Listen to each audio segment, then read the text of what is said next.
आयशा अल्लाह जल्ला शानू के दरबार में बुलाया जाएगा, अल्लाह के सामने खड़ा किया जाएगा। खुदा की जलाल को देखकर, उसकी किबरियाई को देखकर, उसकी अजमत को देखकर आदमी थर थर कांपने लगेगा, पसीना आएगा, अपने पसीने में खुद डूब जाएगा, जुबान खुश्क होकर इतनी बाहर निकल आएगी कि उसकी गर्दन में लपेट दी जाएगी। ओ आयशा रजी अल्लाह तआला अन्हा, इतनी सख्ती होगी ये होंठ पैरों में आके लटक जाएगा, ऊपर वाला होंठ कमर पे जाके लटक जाएगा। ए आयशा तुझे क्या बतलाऊं, जब नामा अमाल पकड़ाया जाएगा यूं नहीं कहा जाएगा चौधरी साहब आ जाओ नामा अमाल ले लो, मलिक साहब आओ नामा अमाल ले लो। फरमाया अपने सामने खड़ा करेगा, फरिश्तों को कहेगा इनका सीना फाड़ दो।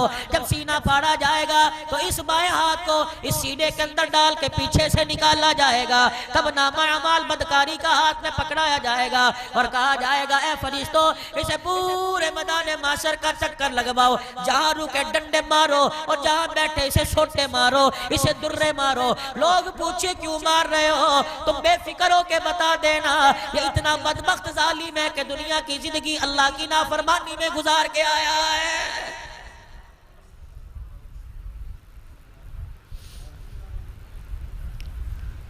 इतना हौलनाक दिन होगा कि इब्राहिम अलैहिस्सलाम का सर भी झुक जाएगा, आदम अलैहिस्सलाम से लेकर ईसा अलैहिस्सलाम तक हर कोई अपनी अपनी करेगा। एक 63 साल का बूढ़ा सारे नबियों का सरदार है, फातिमा ज़ैनब का अब्बा है, आयशा खदीजा का घर वाला है, हसन हुसैन का नाना है। परवरदिगार आलम कहेगा ए आदम क्यों रो रहे हो, या अल्लाह मेरे बारे में क्या फैसला होगा। नूह पैगंबर या अल्लाह पता नहीं आज क्या बनेगी। इमामुल अंबिया के चेहरे की तरफ नजर पड़ेगी, आंखों से आंसू निकल कर चेहरा मुबारक पे देखेगा। फरमाया महबूबा ना रो, मैंने मक्के की यतीमी में तुझे रोने नहीं दिया, आज अर्श वाला तुझे कैसे रोने देगा। बाबू तेरे आंसुओं की कदर तेरी उम्मतियों ने ना लगाई, तेरी उम्मतियों ने तेरे आंसुओं की कीमत ना लगाई, मैं तेरे आंसुओं की कीमत लगाऊंगा।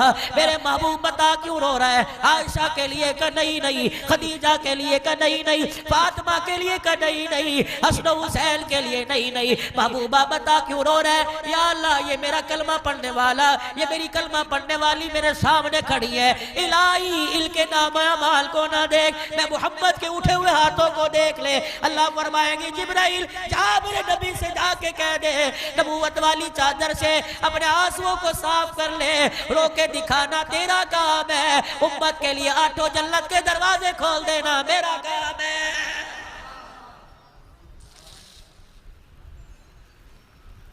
फरमाया आयशा रज़ी अल्लाह अन्हा इस दुआ को कसरत से पढ़ा कर।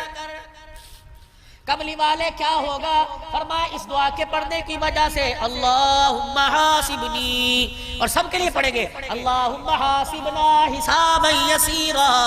फरमाया ऐ आयशा गुनाहगार को उसके नामा अमाल के साथ अल्लाह के सामने लाया जाएगा, गुनाहगार सर झुका के खड़ा होगा, अल्लाह के फैसले से डर रहा होगा, पता नहीं क्या फैसला हो, हमेशा हमेशा की जन्नत है या हमेशा हमेशा की फटकार दुदकार लानत है, कब्र जहन्नम का अजाब है। परवरदिगार आलम बंदे के चेहरे को देखेगा, नामा अमाल देखेगा, गुनाहों से भरा पड़ा है, आसान हिसाब ये है। अल्लाह बंदे को थर थर कांपता देख के मुस्कुराने लग जाएगा, कहेगा बंदे दुनिया के अंदर ये दुआएं किया करता था, जा आज दुआ रंग ले आई, मैं तेरे नामा अमाल को नहीं देखता, तेरे चेहरे की मासूमियत को देखता हूँ, तो दुनिया में क्या करता था। अल्लाह आसान हिसाब कर दे, इससे बेहतर इससे बड़ा आसान हिसाब क्या होगा। मैंने तेरा नामा अमाल खोला भी नहीं और तेरे गुनाहों को बख्श दिया।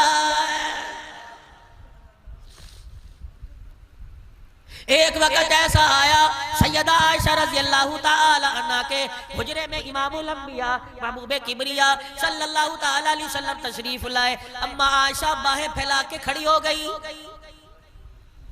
ए आयशा तेरी बाहें फैलाना कैसा, ये तेरा खड़ा होना कैसा। अर्ज करने लगी कमली वाले मेरे अब्बा ने कहा था, सैयदना सिद्दीक़ अकबर ने कहा था, सानी अस्नैनी इज़हुमा फिल गार ने कहा था, अबू बकर ने कहा था। अल्लाहु अकबर। ओ लोगो कोई अपने कंधे पे बेटा उठाएगा, कोई अपने कंधे पे भांजा उठाएगा, कोई अपने कंधे पे पोता तोता उठाएगा। अबू बकर तेरे क्या कहने, तूने अपने कंधों पर सारे नबियों के सरदार को उठा रखा।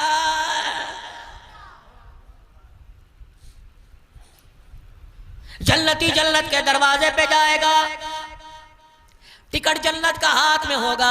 फरिश्ता कहेगा कामयाब होके लौटा, लेकिन मैं तेरे से पूछूंगा नहीं किस चीज की वजह से कामयाब हुआ।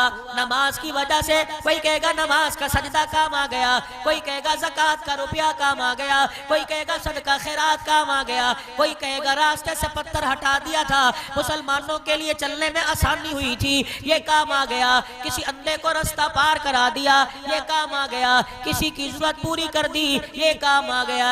नाम अमाल के साथ देखो कामयाबी का सर्टिफिकेट मिला। बारी जब अबू बकर की आएगी, फरिश्ते की तो जरूरत नहीं, अबू बकर से पूछ ले कि अबू बकर किस वजह से जन्नत में जा रहा है। सबको पता है रफाकत रसूल की वजह से, मोहब्बत रसूल की वजह से, नबी के कदमों पे कुर्बानी देने की वजह से, हुजूर अलैहि सलाम के हाथ में हाथ देने की वजह से आज अबू बकर को जन्नत में दाखिल किया जा रहा है। अगर फरिश्ते ने पूछ लिया अबू बकर क्या चीज काम आई, मेरा ख्याल है सैयदना सिद्दीक अकबर कहेंगे मैं तुझे दिखाऊं या बतलाऊं, या सूंघेगा या पूछेगा। अबू बकर क्या सूंघाएगा। हिजरत की रात जब मक्के के दुर्रे यतीम को कंधे पर उठा के 6000 फीट की बुलंदी पर नंगे पांव लेके गया था और गार में आपको बिठाकर पहरेदार बन गया था। हुजूर का वजूद मेरे कंधों पे था, पांव मुबारक सीने मुबारक पे थे। मैं तो एक रात उठा के गया और लोगों आज मेरा कंधा सूंघ के देख लो, आज मेरे सीने को सूंघ के देख लो। हजारों साल गुजर गए, आज भी मेरे कंधे सीने से नबूवत की खुशबू आ रही है।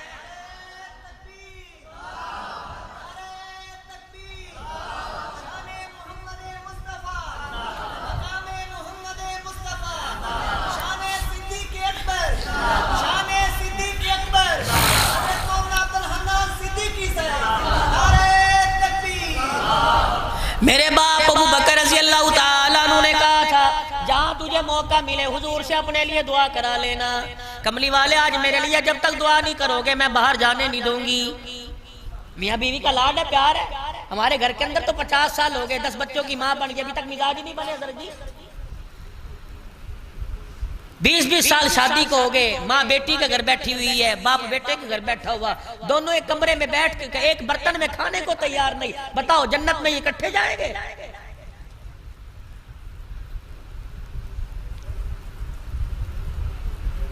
पूरी दुनिया के अंदर जो बीमारियों के अंबार लगे हुए हैं, पाकिस्तान समेत पूरी दुनिया के डॉक्टर सर जोड़ के बैठ गए। ऐसी ऐसी बीमारियां जिनका कभी नाम नहीं सुना, वजह क्या है? सारे डॉक्टरों ने मशवरा करके फैसला किया ये कोई बीमारी नहीं है, ये घर के अंदर जो झगड़ों में टेंशन हो रही है ये बीमारी है। दुकान पे ग्राहकों से लड़ाई है और घर में जाके 10 बच्चों की माँ से लड़ाई। बताओ ना चैन से जी रहा है ना चैन से सो रहा है। बताओ वो सही सलामत कब्र में जाएगा या दुखों का मारा कब्र में जाएगा? शोर अपनी बीवी से कह रहा है बड़ा अच्छा टीवी पे प्रोग्राम चल रहा है, आजा आपा दोनों बैठ के देखें, देख कैसी कैसी मूर्तें मुर्दार आ रही हैं, कैसी कैसी आवाजें तोती है पाकिस्तान की तरह बोल रही हैं, आजा आ सुन ले। और तुझे बीवी को ड्रामा दिखाना याद आया, बीवी को फहाशी के अड्डे दिखाना याद आया। 50 साल हो गए, कभी तूने यूं भी कहा जो कुरान अपने बाप के घर से लेके आई थी, जिसके साए तले आई थी, उसी कुरान को संदूकड़ी से वुजू करके निकाल के बैठ जा। आजा आपा दोनों कुरान पढ़े, कभी मैं सुनाऊं तू पढ़े तो तू, मैं सुनूं तू पढ़ा पढ़ेगी, कभी मैं पढ़ूं तो तू सुनेगी। यकीन जानो टीवी के आगे बिठाया कर बीवी को ड्रामा दिखाओगे, खुदा की लानत आएगी। कुरान खोल के बैठोगे, सुनोगे सुनाओगे, तुम्हारे वजूद पर, तुम्हारे रिज़्क पर, तुम्हारे कारोबार, तुम्हारे घर पे खुदा की रहमत आएगी। कहा जी मेरे लिए दुआ कर दो। आपने फरमाया आयशा तुझे भी दुआओं की जरूरत है।